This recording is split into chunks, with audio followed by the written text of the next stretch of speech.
জয় মা। কৃপাং কুরু মহাদেবী সুতেষু প্রণতেষু চ চরণাশ্রয়দানেন কৃপামি নমস্তুতে। স্বামী পূর্ণাত্মানন্দ মহারাজের লেখা চিরন্তনী সারদা নামক গ্রন্থ থেকে আমাদের পাঠ চলছে মাতা ঠাকুরানী, স্বামী বিবেকানন্দ ও স্বামী ব্রহ্মানন্দের দৃষ্টিতে। স্বামীজি মা যে শুধু গুরুপত্নী নন, তিনি যে সাক্ষাৎ জগদ্দম্বা, এই ভাবটি তার সমস্ত গুরু ভাইদের মধ্যে ঢুকিয়ে দিতে চাইতেন। আর যে মাকে খুব ভক্তি করতেন, স্বামীজি তার উপরে খুব সন্তুষ্ট হতেন। এমন ভাবেই পুথিকার অক্ষয় কুমার সেন মাকে কতখানি ভক্তি করেন সেইটি জানার জন্য স্বামী ব্রহ্মানন্দকে লিখছেন। বলি, অক্ষয় কুমার সেনকে স্বামীজি শাকচন্নী বলতেন, আদর করে শাকচন্নী বলেও ডাকতেন। ব্রহ্মানন্দকে লিখছেন, বলি শাকচুন্নির কোনো কথাই তো তোমরা লেখো না, সে গেল কোথা? মাকে ভক্তি করছে তেমনই কিনা? মাকে ভক্তি করছে তেমনই কিনা? বেলুর মঠে নিজস্ব জমি কেনা হলে শ্রীমাকে স্বামীজি মঠের নতুন জমিতে নিয়ে গেলেন।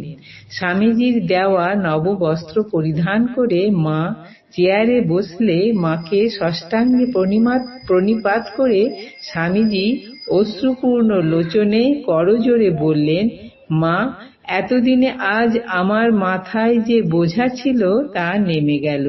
তোমাকে তোমার নিজের জমিতে এনে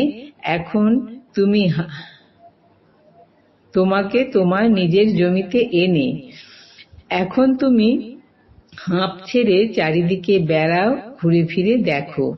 স্বামীজি জানতেন মঠের নিজস্ব জমি শ্রী মায়ের প্রার্থনার ফলশ্রুতি। 1890 খ্রিস্টাব্দে মা বুদ্ধগয়া দর্শন করেছিলেন। সেখানে সন্ন্যাসীদের মধ্যে ঐশ্বর্য ও সচ্ছলতা দেখে এবং সঙ্গে সঙ্গে তার ত্যাগী সন্তানদের অন্নবস্ত্র ও আশ্রয়ের অভাবের কথা স্মরণ করে শ্রী মায়ের মাতৃহৃদয় থেকে এক করুণ প্রার্থনা উৎসারিত হয়েছিল।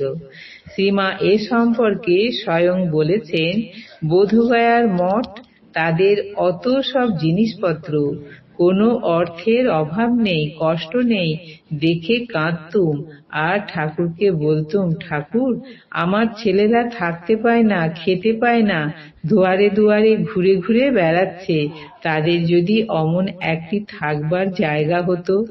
তা ঠাকুরের ইচ্ছায় মঠটি হলো।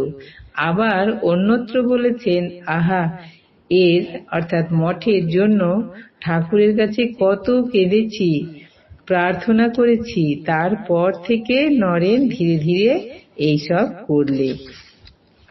এসব থেকে বোঝা যায় কেন মঠের নতুন জমিতে শ্রীমাকে এনে স্বামীজি বলেছিলেন নিজের জমিতে। অবশ্য বেলুর মঠ শ্রী মায়ের আবাসস্থল না হলেও পূজা পর্ব উপলক্ষে সেখানে তিনি শুভাগমন করতেন। এই প্রসঙ্গে স্বামী অদ্ভুতানন্দের একটি উক্তি এখানে উল্লেখ করা যেতে পারে। মঠ হবার পরই স্বামীজি শ্রী শ্রী মাতা ঠাকুরানীর পদধূলি এনে স্থাপন করে। তা আজও বেলুর মঠে পূজা হয়। মা ঠাকুরুন যে কি, তা একমাত্র স্বামীজি বুঝেছিল। তিনি যে স্বয়ং লক্ষ্মী, তার কেহ বোঝেনি। শ্রীরামকৃষ্ণের তিরোধানের পর কাশীপুরের বাগান বাড়িতে যাতে মা অন্তত কিছুদিনে থাকতে পারেন, স্বামীজি সে চেষ্টা করেছিলেন। মা নিজেই বলেছেন, তাঁর অর্থাৎ শ্রীরামকৃষ্ণের যাবার পর নরেন এরা বললে, বাড়িটা 3 দিনও থাক, আমরা ভিক্ষা করে খাওয়াবো মাকে। সদ্য সদ্য মায়ের মনে কষ্ট। রামদত্ত এরা বললে, তোদের আর ভিক্ষে করে খাওয়াতে হবে না, বাড়ি চুকিয়ে দিলে। কাশীপুর থেকে বলরামবাবু শ্রী মাকে তার বাগবাজারের বাড়িতে নিয়ে আসেন। সেখানে কয়েকদিন থাকার পর শ্রীমা বৃন্দাবনে বছরখানেক বাস করেন। এর ব্যয়ভার বলরামবাবু প্রমুখ ভক্তগণ বহন করেছিলেন। কিন্তু বৃন্দাবন থেকে ফিরে এসে শ্রীমা কামারপুকুরে চরম দারিদ্র্যের মধ্যে বাস করছিলেন।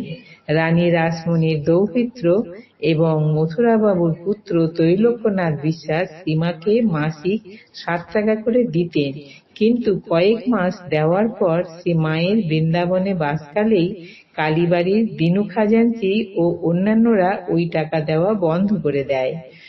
শ্রী রামকৃষ্ণের ভ্রাতুষ্পুত্র রামলালেরও এই ব্যাপারে প্ররোচনা ছিল। স্বামীজি ওই টাকা বন্ধ না করার জন্য খুব অনুরোধ করেছিলেন, কিন্তু কোনো ফল হয়নি। আজ এই পর্যন্তই। জননীং শারদাং দেবীং রামকৃষ্ণং জগদ্গুরুং পাদপদ্মে তয়োঃ স্থিত্বা প্রণমামি মুহুর্মুহুঃ। জয় মা।